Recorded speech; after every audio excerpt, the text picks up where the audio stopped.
Naway ang tulong na dala namin ngayon ay magpalakas sa inyong mga kabuhayan at magpatibay palalo sa inyong bila isang lalawigan.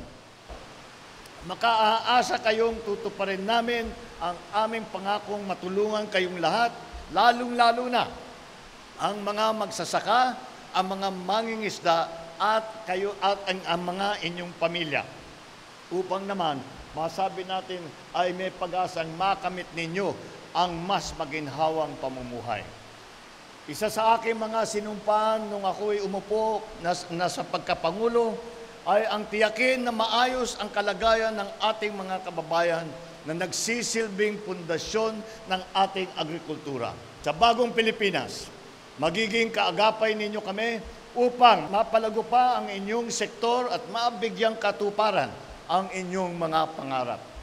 Umaasa din ako na makikiisa kayo sa amin sa pamamagitan ng pagiging mas masinop at maingat sa paggamit ng inyong mga natanggap na ayuda. Sa ating patuloy na pagbabayanihan, naniniwala naman ako na agarang natin maitataguyod ang mas matatag, mas maunlad at mas masaganang bagong Pilipinas. Malaking tulong talaga ito sa aming dito sa mga lalawigan ng Sulu, lalong-lalo sa aming mga nagpapasalamat din kami sa ating mga Pangulo na ito po ay maraming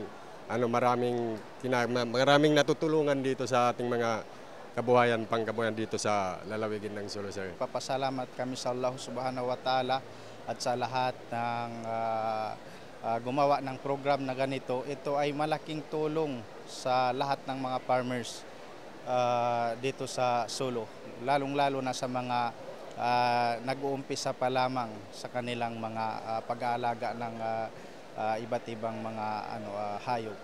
From this benefit of President BBM, maganda talaga ito, sir. Matutulungan talaga kami lahat through farmers and to all my families also. Sa ngayon, sir, itong beneficiaries na to, inintay lang talaga namin. Sana ito, makatulong talaga ito, sir. Salamat po.